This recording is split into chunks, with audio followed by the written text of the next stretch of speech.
Hello class, today I'd like to talk about qualities of polynomials and solving for zeros when factored.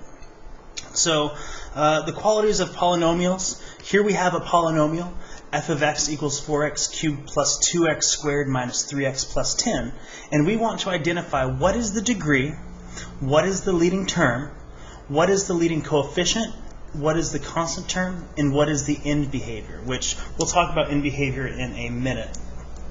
So the degree is just the highest exponent that's in the polynomial. In this case, it's 3. So it's the, I guess we can say it's the highest or largest exponent. Probably largest would have been better verbiage there. And then the leading term is the first term, or the term that has the highest exponent. So in this case, it's going to be 4x cubed. It's going to be the whole thing, the whole term. Next, the leading, well, I guess we could write a little note here. It's the first term. Next, we have the leading coefficient, which is just the number that's being multiplied to the x of the leading term. So in this case, it's 4. So the leading coefficient is, or coefficients in general, are just numbers, no variables. So it's the number of the first term. And then we have the constant term, which is just, well, the constant. It's the term that doesn't have a variable. So in this case, it's 10. So that's degree, leading term, leading coefficient, constant term. Let's talk about end behavior. So end behavior, what that is we try to describe what is happening to the function as x approaches positive infinity and as x approaches negative infinity. And there are 4 possible outcomes that we can have in our end behavior. Well, with polynomials, anyway. The first one is a positive even. We could have a negative even. We could have a positive odd, or we could have a negative odd. So let's just talk about these for a moment. Positive even, positive odd, negative odd. You might be asking, what makes, or what do you even mean by positive, or odd, or even, or negative? So let's just talk about that for a moment. A positive. So first, to determine whether a polynomial is positive or negative, what we want to do is we want to look at the leading term. And if the leading term is negative, or if there's a negative out front of the leading term, then it's negative. If there's a plus or no sign at all, then it's positive. So look at the leading term. And then to determine whether a function is even or odd, well, that comes down to the degree. So even or odd, we want to look at the degree. And just like how we think of numbers, even numbers, 2, 4, 6, 8, 10, and odd numbers, 1, 3, 5, 7, 9. In this case, this is a 3, so that's an odd number. So this function is actually going to be a positive odd, because it's positive, there's no negative out front, and the degree is an odd number. So let's talk about how that affects the end behavior, or what end behavior is. So we want to talk about what is happening to the function, what is happening to the y value, or the f of x value, as we take the function all the way as x goes to infinity and as x approaches negative infinity. So here we should get used to with how this is written. This is as x approaches negative infinity. These little arrows are read as approaches. So as x approaches infinity, so as we take the function to the right, f of x, or the y value, is also approaching positive infinity. Notice that it's going up, and it will go up forever.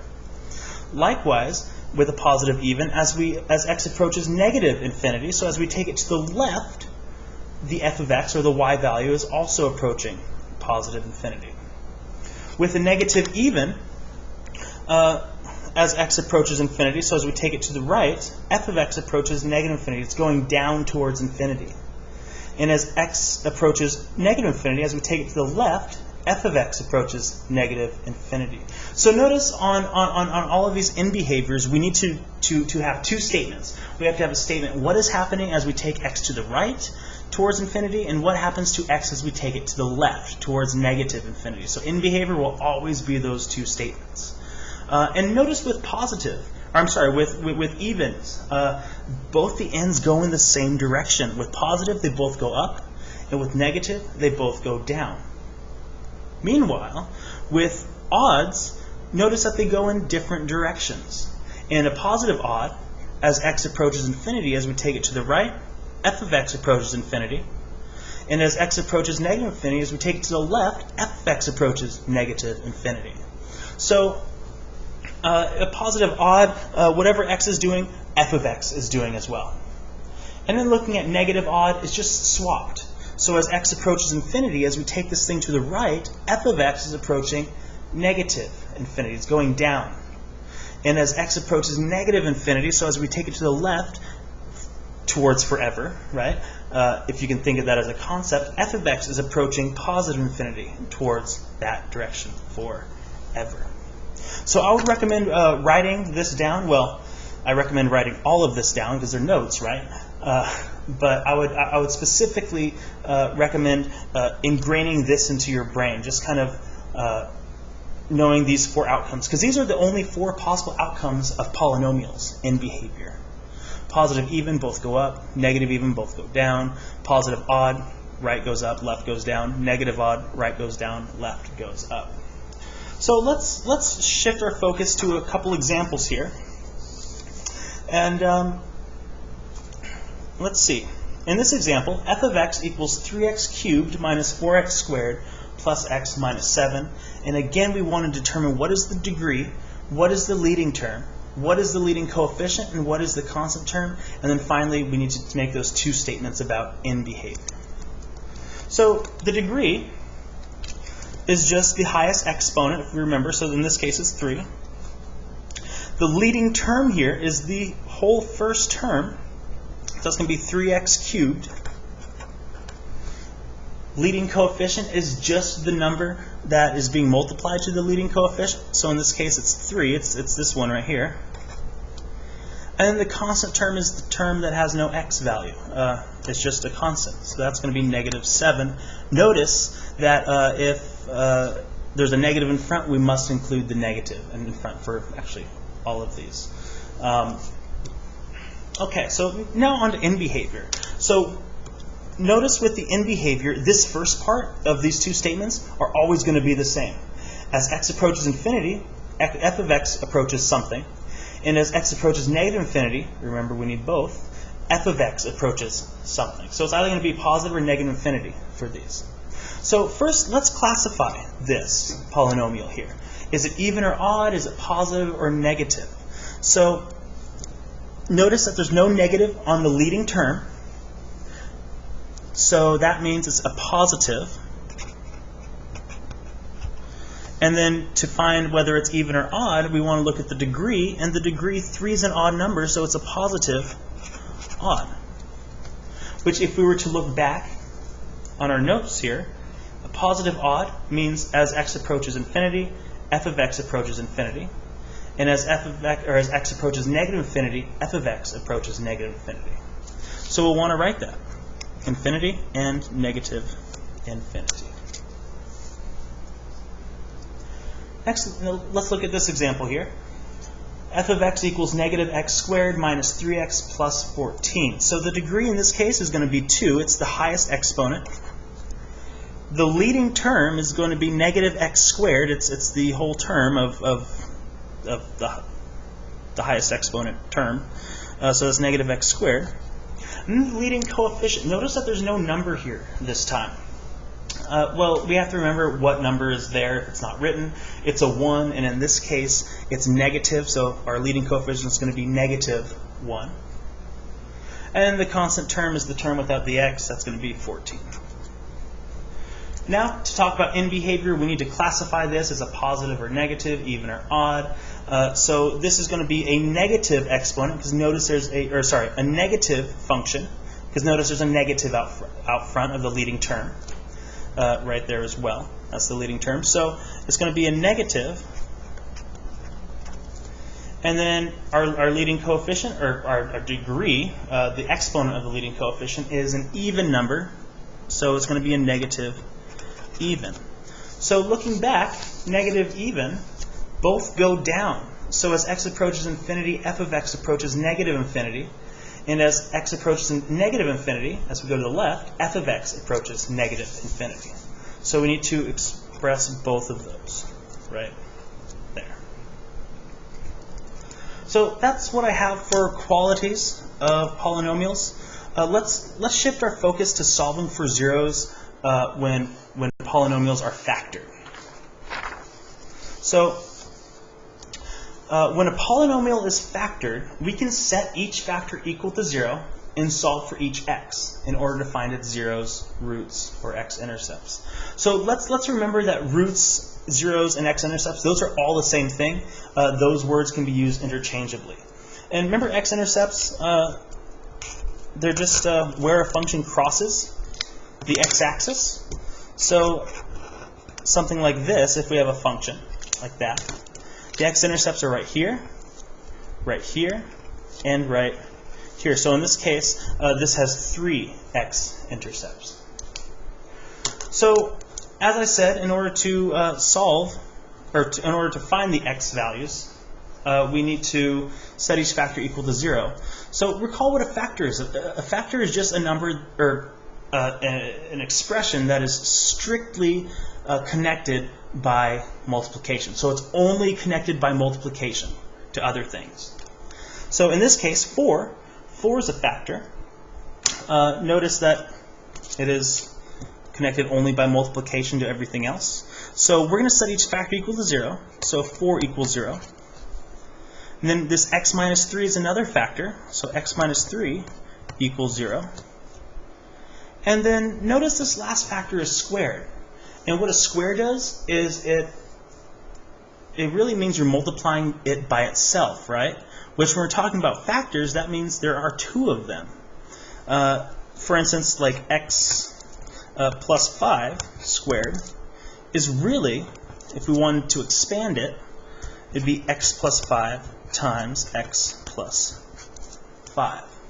Likewise, if it were cubed, there'd be 3 of them. If it's to the 4th power, there'd be 4. You get the picture. So just for the sake of this lesson, I'm going to write this out twice, just so we can see that there are 2 of them. So I'm going to set that equal to 0 twice. So let's go through each one of these factors and solve for each x.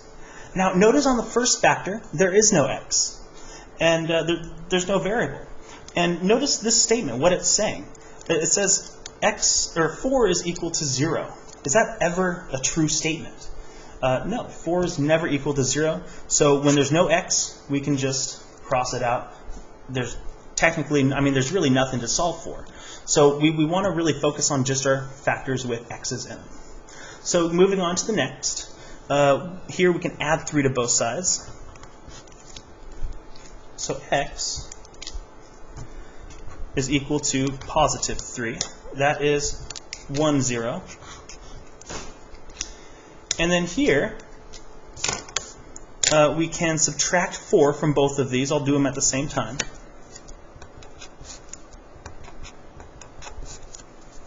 Which will give us 2x equals 4, 2x equals 4. And then, of course, we can divide by 2, both sides. So x is equal to 4 divided by 2, which is just 2, and x is 2. Now, you don't really have to solve for it twice. I mean, you can solve for it once, but just know that there are going to be 2 of them there. So when you write out your answers, make sure you write out how many there are. I'll say that again. When you don't have to solve for it twice, but when you write out your answer, if there's a square or a cube or whatever there, you need to write out your answer that many times, because there are that many roots there. So if I were to graph this, just do a rough sketch, and we will, let's see, we have 1 at positive 3. Oh, I goofed here, didn't I? This should be negative 4, right? Because negative, it's minus 4, so this is going to be negative 2 and negative 2. So when I graph this, we're going to have a 0, or a root, I'll do it in green, at negative 2, and we'll have 2 of them at negative 2, and we'll have 1 at 3. Now, I'm not going to draw the function because multiple things will happen to it, like multiplicities of roots at one spot will affect it, and we just don't have that information just yet. So we'll just leave it just like that. And I just wanted to show you kind of what it would look like on a number line. So let's go on to this next one. We have f of x equals 3 times 3x minus 9 squared plus 7. So again, we're going to set each factor equal to 0 and solve for each x. Looking at this 3, knowing what I know about our last example, I don't even need to write it because that's not going to do us any good. So I'm going to move on to the next factor. And notice it's squared, so I'm not going to solve it twice this time. I'm just going to know that when I'm done solving, I'll write it out twice. So you make sure you write it out twice. And then this x plus 7 equals 0. So here, we can add 9 to both sides. We can have 3x equals 9, and then divide both sides by 3. So x is equal to 3. And then over here, we just need to subtract 7 from both sides. And x is equal to negative 7. So our two answers here, well, actually, I goofed. I didn't do my own advice. You need to write it out twice because there are 2 of them, right?